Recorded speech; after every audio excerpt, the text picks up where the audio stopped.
Après avoir libéré la Normandie, les Alliés débarquent en Provence. La guerre n'est pas achevée. Et pourtant, l'actualité coloniale va basculer dans le sang. La victoire finale approche. Il faut blanchir l'armée pour affirmer aux yeux du monde que le peuple de France se libère par lui-même. Le gouvernement décide alors de démobiliser plusieurs régiments de tirailleurs sénégalais. Pour accélérer leur retour au pays, les autorités promettent qu'ils toucheront leur solde sitôt arrivés à Dakar. Confiants, la plupart des tirailleurs prennent la mer.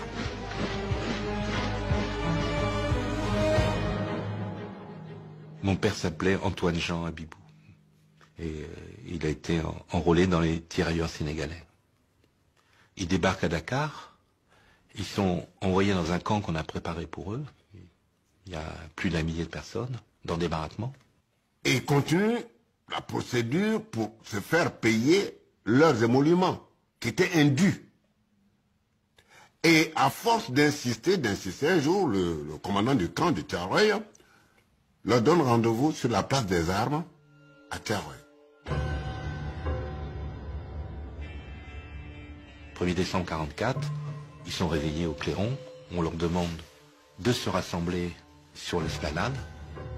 Et ils s'aperçoivent qu'aux alentours du camp, le camp est complètement encerclé par toute une série de régiments divers et variés. Pour mater les tirailleurs, les officiers ordonnent de tirer. Les mitrailleuses crépitent.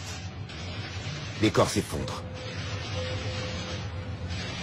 Et on tire sur des gens qui juste demandaient leur dû. Ce n'était même pas une revendication d'augmentation de salaire ou d'un avantage particulier. Non, c'est le salaire qu'on leur devait.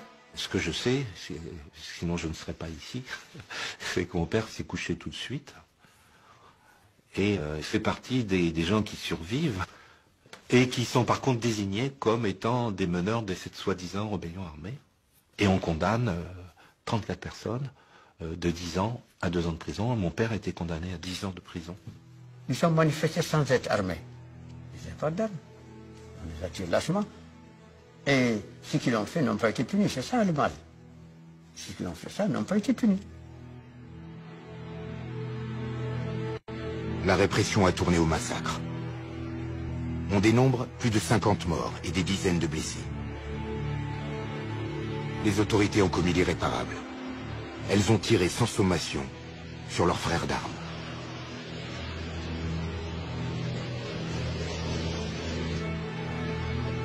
Aucune image ne témoigne de ce crime. La propagande préfère mettre en scène le retour joyeux d'un tirailleur qui ignore tout de cette tragédie. Amadouba a le sens du protocole. Il prend la tête du cortège dès que les cases sont en vue. Le village est en effervescence. C'est un véritable événement que le retour du guerrier Amadouba. En son honneur, les tam-tams se déchaînent, les femmes dansent. Spontanément, le village entier témoigne son allégresse par une manifestation traditionnelle. Le massacre de Thiaroye a été passé sous silence en France pendant près d'1 demi-siècle.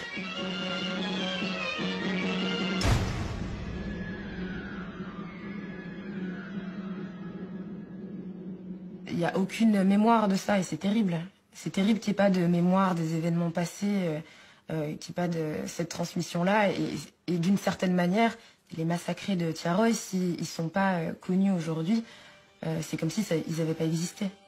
C'est quand même assez grave que l'armée française ait commis ce genre de choses, parce que ça prouve en fait que cet idéal de on libère les gens, on fait les choses parce que on veut rendre le monde meilleur et parce que on a une idéologie positive et noble derrière nous, ça prouve qu'en fait c'est pas le cas, puisque à la moindre contestation, on tue les gens.